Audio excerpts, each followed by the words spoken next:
వరకు ఆగవలసింది. కశ్మీర్లో తొందరపడ. కానీ ఇక్కడ ఒకటి నేను చెప్తాను, ఇక్కడ సో కోర్టుల్ని మనం క్రిటిసైజ్ చేయకూడదు. ఆర్టికల్ 370 రద్దు సమంజసమే అని చెప్పి సాధ్యమైన త్వరగా ఎన్నికలు పెట్టండి అని కోర్టు ఫోర్స్ చేసింది.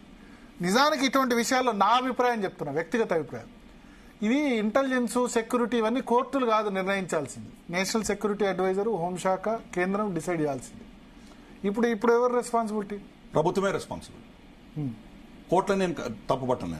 ఎన్నికలు తొందరగా పెట్టండి చెప్పడం, కోర్టులు చెప్పినంత మాత్రం దీన్ని యాక్సెప్ట్ చేయమని మీకు ఎవరు చెప్పారు? అక్కడ సెక్యూరిటీ బాగా లేదు, ఇంకా మేము పటిష్టం చేయాలి గ్రిడ్ ని, అక్కడ మాకు ఇంకా కాన్ఫిడెన్స్ రావట్లేదు అని ప్రభుత్వం చెప్తే కోర్టు కాదు కదా, ఎవరు కూడా దాన్ని ఏం ఆపలేరు మమ్మల్ని. ఈ నిర్ణయం ప్రభుత్వం. ఎన్నోసార్లు జమ్మూ కాశ్మీర్ లో గతంలో కూడా ఎన్నికలు నిర్వహించండి అని కోర్టులు లాంటివి చెప్పినా కానీ కూడా వీళ్ళు నిర్వహించలేదు. ప్రభుత్వం తలుచుకుంటే చాలా చేయొచ్చు.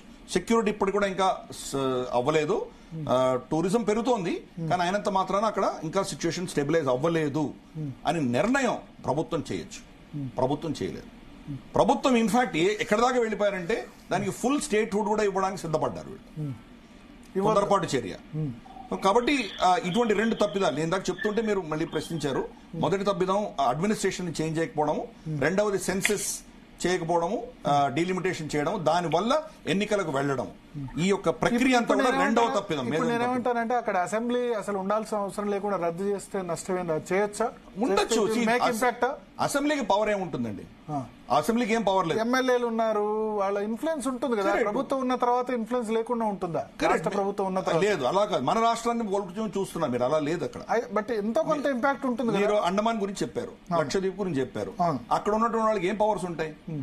మీ కాలనీ, మీ బస్తీకి సంబంధించి మీరు రోడ్లు వేసుకుంటారా, పైప్ లైన్ వేసుకుంటారా, డ్రైనేజ్ చేసుకుంటారా, ఇంత తప్పితే వాళ్ళకి ఏమీ లేదు. పవర్స్ లేవు వాళ్ళకి. ఇన్ఫాక్ట్ మీకు మీ డిపార్ట్మెంట్ కి, మీ సంబంధించినటువంటి శాఖకు సంబంధించిన ఆఫీసర్ ఎవరైతే ఉన్నాడో అతను కూడా మీరు ట్రాన్స్ఫర్ చేయలేరు. మీకు ఎటువంటి అధికారాలు లేవు. అదే కదా కేజ్రీవాల్ కి, లెఫ్టినెంట్ గవర్నర్ కి గొడవలు అవే కదా. మీ చేతిలోనే ఉన్నటువంటి పవర్స్ ని మీరే కోర్టు మీద నెపం మోపి నిర్ణయించింది మీరే. మీరు తలుచుకుంటే మీరు కండక్ట్ చేయకుండా పోయిండొచ్చు, కానీ ఒక ఓవర్ కాన్ఫిడెన్స్ వెళ్ళిపోయారు. ఇంత పర్యాటకులు వస్తున్నారు, ఇంత అద్భుతంగా ఉంది, శాంతి వచ్చేసింది, కాబట్టి ఇంకా నెక్స్ట్ స్టెప్ లో మనం ప్రపంచంలో మేము మొత్తం రెస్టార్ చేసామని చెప్పాలని మీరు తొందరపడ్డారు. ప్రభుత్వ వైఫల్యం ఇది. కోర్టు నేను తప్పు, కోర్టు ఏమి మీకు ఆర్డర్స్ ఇవ్వలేదు, కోర్టు మీకు సజెస్ట్ చేశారు. సజెస్ట్ చేసిన తర్వాత నిర్ణయం మీ చేతిలో. సాయి గారు ఏదో చెప్పాలనుకుంటా. అంటే ఇందులో పాయింట్ ఏంటంటే కరెక్టే, ఇప్పుడు రెండు ఉన్నాయి ఇందులో.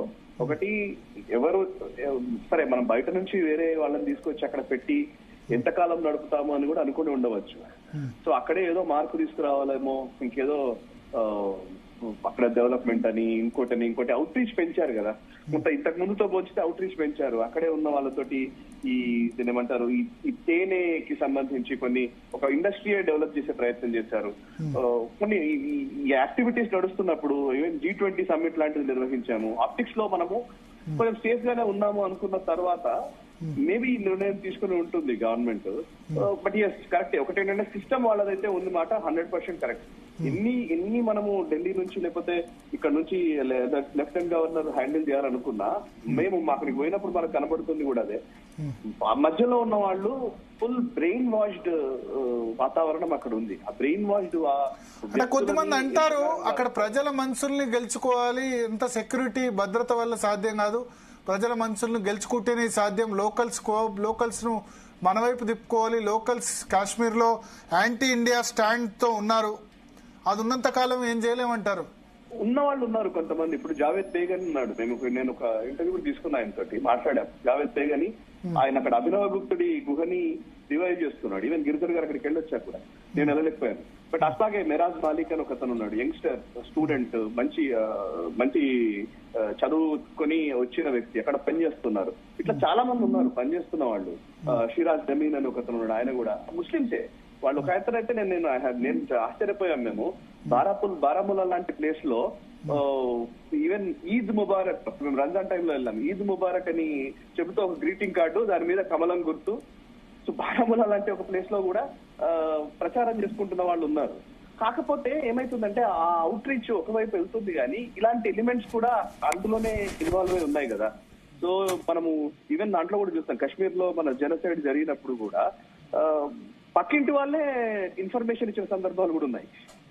అంటే ఇది ఎట్లాంటిదంటే చాలా పెక్యులర్ వాతావరణం. ఇప్పుడు మనం వెళ్ళామనుకోండి, మీరు ఎప్పుడైనా భరత్ గారు వెళదాం వీలైతే, నిజానికి అక్కడ ఎట్లుంటదంటే వాళ్ళు మాట్లాడేది చాలా అద్భుతంగా మాట్లాడతారు, ఎన్నో అద్భుతంగా మాట్లాడతారు. వన్స్ కెమెరా ఆన్ అయింది అనుకోండి, అసలు మళ్ళీ మొత్తం మాటలన్నీ మారిపోతాయి.